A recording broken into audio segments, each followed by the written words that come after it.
Day 322 of the Ukrainian War Map, also known as Russia's invasion of Ukraine.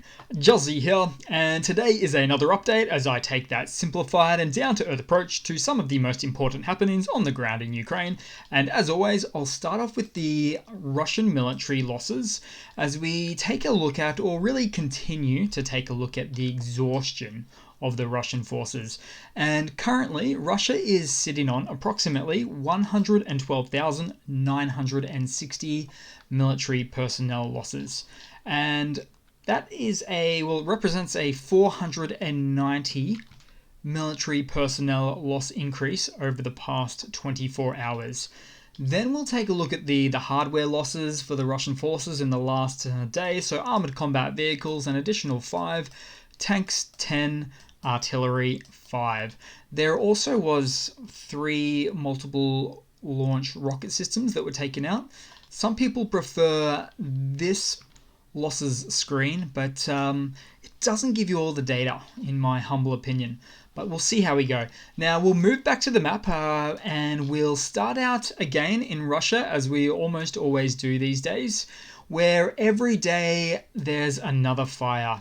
Even when it's Moscow sitting on 15 degrees Fahrenheit, which is about 10 degrees or negative 10 degrees Celsius weather, I should say. So this one happened just west of the inner city. Now, a diesel container went on fire, taking out some cars in the process as well.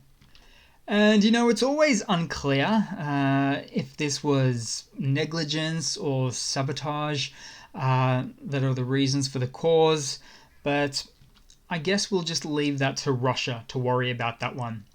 Now, there were more fires in Russia today, but I'm only mentioning this one because this one's a little bit more suspect. Diesel, so military's predominantly run on diesel, so it seemed worthy enough of a mention today. Then we'll move across to Belarus, where even more Russian military equipment arrived in the country.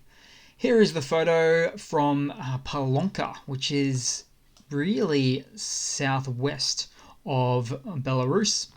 It's actually a really tiny settlement, so it's going to be hard to find here, although it's around hovering this area there. And 2 trains were carrying armored personnel carriers, tankers, and freight cars. And so it's unlikely Russia would send a fairly constant stream of military hardware without the intent of using it at some point into the future. However, I believe that Belarus may still be trying to politically or diplomatically maneuver out of any direct involvements of a land-based invasion into Ukraine, as they'd surely realise it's a bit of a death wish to cross those country borders headed south. But in all of this, Putin has probably now realised a great way to occupy a country without any pushback, without firing a single shot.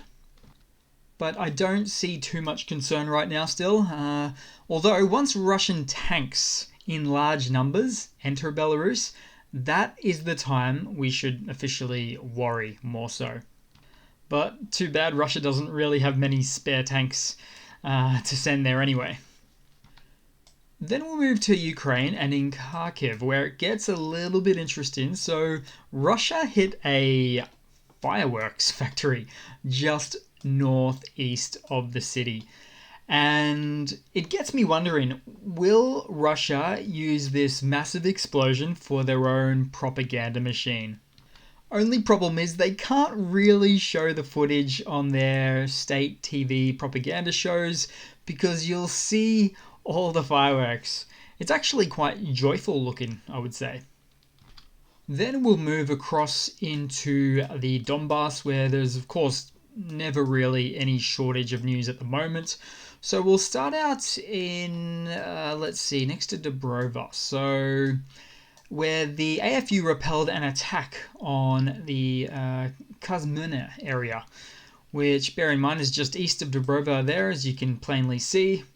And Dobrova, which which is really now believed to be largely under Ukrainian control, even though it shows as a grey area. In fact, if we go back in time, you'll just see in the past couple of days, it was in fact Russian held, but this all changed when Ukraine took it over, real recently there. But you know what? Ukraine is always slower to call a settlement a victory, whereas Russia, on the other hand, is a little bit too quick to claim one. Which reminds me, next up, Soledar. And I just cannot tell you the amount of conflicting reports I've heard on this one today. So first of all, the Ukrainian forces are pretty steadfastly adamant that there has been no encirclement. That is to say, they have not been encircled by the Russian forces, or more specifically, the Wagner paramilitary group. But the Ukrainian armed forces have said that the battle still continues and no side can really claim victory yet. Now, specifically, the Wagner group haven't actually made any gains today, although when we look at the date map, it does show that it appears like there are some little gains, but instead these were more map clarifications, as it turned out instead. Now, the head of the Wagner group and Dr. Evil wannabe, Prigozhin, has already claimed victory over Soledar. There's even a photo of him stating or claiming he's in one of the Soledar salt mines. And yeah, it looks like he's in an underground mine of sorts. But even then, there were some online experts suggesting that the photo that he posted wasn't, in fact, it didn't look anything like the salt mine, but instead looked like a completely different type of mine or cave, more cave-like than a salt mine. So potentially at a different location, maybe just more propaganda. But also, Mr. Prigozhin is also in the middle of a bit of a political play right now, as he posted an update saying, quote, "Troops and only Wagner PMC troops have taken the city," as he really wants to steal the show and gain more political clout and try to prove to Putin that only his PMC or his military unit of sorts can make any real gains in the Donbass or anywhere else. Like a power play. Oh, and also, there was some pretty gruesome footage today on on the heavy price Wagner has paid with unsustainable losses, really. Too gruesome for this platform to show, but it shows a completely wiped out Wagner unit just south somewhere of the salt mine near central Soledar. Then from early this morning, Maydar, the commander of the Ukrainian Air Reconnaissance Group, sent a telegram confirming Soledar is held, but also that Russia cannot claim victory, and Russian news about an encirclement is complete BS, and it's just not happening. Also, later on the day, a Ukrainian reporter further stated the same thing as well. But really, the battle for the salt mining town seems to really still be ongoing. And interesting factoid, the salt mines span, so the network of tunnels, if you will, span 125 miles or about 200 kilometers underground. So that is just massive. Oh, and also today, Ukraine's deputy defense minister also said, quote, "The enemy does not pay attention to its large losses. The approaches to our positions are littered with the bodies of dead enemy fighters." So in other words, I'd say this is what full tilt looks like for Russia's military capabilities. So maybe not small gains. But hey, let's say Russia still ends up taking Soledar. So what I'll do is I'll put a ruler out and I'll be extra nice to Russia. We'll go about a bit further. That's about 5 kilometers long. Let's go another 5 kilometers or so. Probably gone a bit far there. So 5 by 5, it's roughly 25 square miles if they take central Soledar and surrounding areas, which approximately equates to about 10 square miles. And again, to put that surface area in context, this 10 square miles versus the Kherson liberation, which was 2,300 square miles, and not to be outdone by the Kharkiv liberation, which was 3,000 square miles.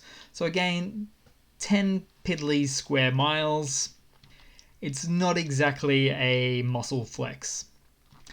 But anyhow, battles continue in certain areas of the town and the outskirts. Artillery from both sides is still working quite heavily. And although Russia may technically encircle the city, it's unlikely that the Ukrainian soldiers themselves would be encircled, as they are instead ready to perform a genuine tactical retreat if necessary, as opposed to the BS tactical retreats Russia said they previously did, which were just an absolute disaster. Then we'll move down to the other major front line here, which is really Bakhmut. No surprises there. So, where Bakhmut has actually cooled down a tad on the battlefield in the last day or so, which actually directly relates to what's happening in Soledar. Because, as this Ukrainian soldier said today, basically the Wagner PMC, the paramilitary group there, have all been rerouted to Soledar, leaving only the Russian Mobiks here, so mobilized, and the regular Russian army as well to contend with in Bakhmut. So to simplify all of this, we can see again that Russia is basically rerouting most of their manpower to Soledar in a best effort attempt to take out that town, that salt mining town again of Soledar. Then we'll move across elsewhere on the map. So let's see. We have... Okay, so Berdyansk, right. So we're technically more of a news piece, this one. But as a result of the frontline engagements between both sides on the contact point, as you can see here, hospitals in occupied Berdyansk are reporting being full of wounded soldiers. And that's a quote, a bit of a leak from the hospital staff there. Something Russia would love to hide, but it's just quite impossible to do so sometimes. Then, also in this region, so the Zaporizhia nuclear power plant at Enerhodar. Now, the 1,500 Ukrainian employees here have been refusing to take Russian passports. And now the invaders are largely not letting really the vast majority of them into the plant and have started looking for replacements from Russia instead to overtake their jobs. And I know it would seem nice to have an extra passport. I myself have more than one, but in Russian occupied territory, you're instead forced to give up your Ukrainian passport and officially be considered Russian there. And legally speaking, well, in terms of Russia's illegal laws, as soon as you become a Russian citizen, getting that Russian passport, you could be called up at any moment for war. Then we'll move across to the Kherson front line as well. So Russia continues to hit Kherson city. And in turn, today, the Ukrainian forces hit a Russian base once again at Oleshki across the Dnipro River, so you can see it right there with a precision strike. And we hear a lot about upcoming Ukrainian counteroffensives just at the beginning of spring, maybe a little bit earlier, maybe a little bit later.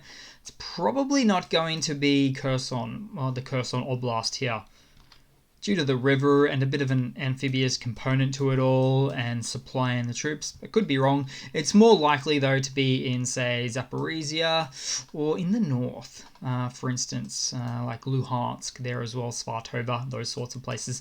Lysychansk, Severodonetsk, Kremenna, that's all of those places. Really, really good candidates for something like that happening shortly, upcoming early this year. Then we'll move across to the occupied Crimean Peninsula, where explosions were reported at Simferopol. So that's a little bit center-south of the peninsula there. And Hovodiska as well, which is a little bit north of Simferopol. Might be hiding here, in fact. But the larger point here would be that this is what 2023 looks like for Russian forces stationed in Crimea. So it's the new reality they find themselves in, no longer feeling as safe as they once did in some parts of 2022. So a lot of Ukrainian strikes here, typically cheap drones that are gasoline powered with quite the range on them. So yeah, about 300 kilometers or so, maybe a smidge more. Then we'll move across to some news for the day. So we'll start off with this little news piece I find quite interesting, where updated data from the Ukrainian intelligence has shown that Russia has reduced its artillery shelling on the front lines by as much as up to 75% in many areas. Although officials don't yet have a full understanding or explanation for this, we can take a bit of a stab at it still, can't we? So, first case scenario might be something like Russia is performing munitions rationing due to lower supplies, because as you may remember, just a couple of months ago or less, Russia was looking to source munitions from Uncle Kim of North Korea. Also in recent months, Ukraine noticed that on the battlefield, the Russian army started resorting to older 50-year-old plus stockpiles of artillery shells more and more. But let's see, another stab at the decrease in Russian artillery fire could be because Russia is moving forces to more hotly contested regions, like Bakhmut and Soledar, and in many cases, non-contested regions at all, like Belarus, where 18,000 Russian soldiers are now said to be, or an estimated 18,000, said to be stationed there. Also, another factor that could be included that doesn't get too much press is the fact that Russia's artillery barrels, the tubes themselves, are unmaintained and worn out beyond repair from months and months of constant, indiscriminate and wasteful, useless shelling. Not to mention ammo dumps getting destroyed daily plays into it all as a big factor as well. So, in a word, exhaustion. Russian exhaustion of hardware, exhaustion of manpower and munitions. But no matter the reason, of which there's probably more than one after going on that tangent, the outcome would basically mean Russia's departure from their traditional military doctrine of artillery, artillery, artillery, and usually manpower as well, causing them to have to switch up their tactics and their strategies. But most armies cannot change their strategies and just turn on a dime like that. And if most cannot, certainly Russia could not either. Then in some other news, German Foreign Minister Annalena Baerbock visited close to the Ukrainian front lines in Kharkiv today, becoming the first German cabinet minister to do so. I do think though that she just missed out on those fireworks I've mentioned earlier. Such a shame. So the German foreign minister said she was able to experience the effects of the war firsthand and promised as a result more weapons to Ukraine. She also said Kharkiv was, quote, a symbol of the absolute madness of the Russian war against Ukraine.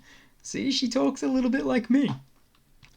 Then in some other news, Sweden confirmed they will send their homegrown Archer SPGs, so these are the self-propelled guns or self-propelled howitzers, to Ukraine.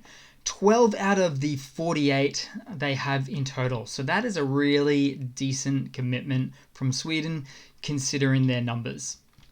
And just as a few notes of some of the features of this artillery gun on wheels, it uses the standard NATO 155mm shells for its ammunition. It's fairly modern too, so first produced about 13 or 14 years ago, so that's this century. In other words, more modern NATO hardware. I always love to see that. And also it features an autoloader and features something called fast to first shell and fast away after last shell. So in other words, it has this shoot and scoot capability like HIMARS, which makes it great for avoiding counterfire. Also, it's built for Sweden's cold and Arctic conditions as well, which is certainly a plus. Then in just a bit of a quick mobilization blunder for today, so Russian citizens that are fit for service and partially fit for service as well are banned from leaving Russia since the 9th of January, so really just a couple of days ago there. And gee, I wonder why.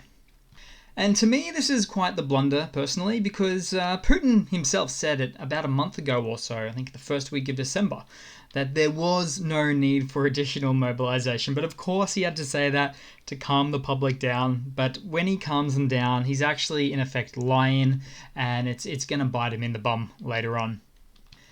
And even in the fog of war, where things are hard to predict, this is an absolute, this upcoming Russian mobilization. It will happen, if not happening already. There's a lot of reports now showing that it started, even though Russia hasn't officially declared it yet. I think the same thing happened on, you might remember their first military mobilization outside of the initial special military operation.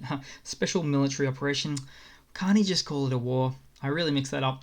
Where mobilization was trickling in and really starting, just before that 320k soldier call-up or conscript call-up. But it's just one big mess, and it's going to continue to happen, causing even more mobilization blunders for you guys. I promise you that. Then on the lighter side of news, or the lighter side of life in Ukraine, I guess this first one here, so Ukraine doesn't only use drones to drop things that go bang on the enemy's occupied side, they also use them on the defender's side. Look at that. This nice Ukrainian soldier gave a thumbs up after receiving sugar for his early morning Insta coffee. And this next one doesn't really have a lot to it. It's just a cute dog in Bakhmut. Just cute. But there is an updated expression now, I hear, which goes, never ask a woman her age, a man his salary, and a dog from Bakhmut where he gets his food. Then we'll move on to a super quick funny for the day to round it all off with. So I'll set some low expectations for this one. Not exactly so much of a funny, more of an informational piece for today. But the Russian Defense Minister, Sergei Shoigu, his daughter is apparently in Dubai, shopping, enjoying life, staying at apparently $600 US dollar a night hotels, just holidaying. Also, she went there with her husband, who, might I add, is of drafting age, but has not been mobilized, as you can clearly see here. So I'm sure he is the most perfect of husbands right now to his wife. So there you have it, the daughter of everybody's favorite yes man, Senor Shogu. So thanks for watching, guys. Please leave a comment, subscribe, hit that like button. Thanks again for all of your support. Can't thank you enough. I want to switch it up to 1080p. I was talking to someone in the comments, I think today, about this. I need either a 16 or a 32 core CPU, so it actually encodes a lot faster than it otherwise would. I want to go up to Quad HD. This is all technical stuff I'm rambling on about, but I'll leave it at that. Thanks again for watching, and I do hope to see all of you guys there in the next one. Cheers.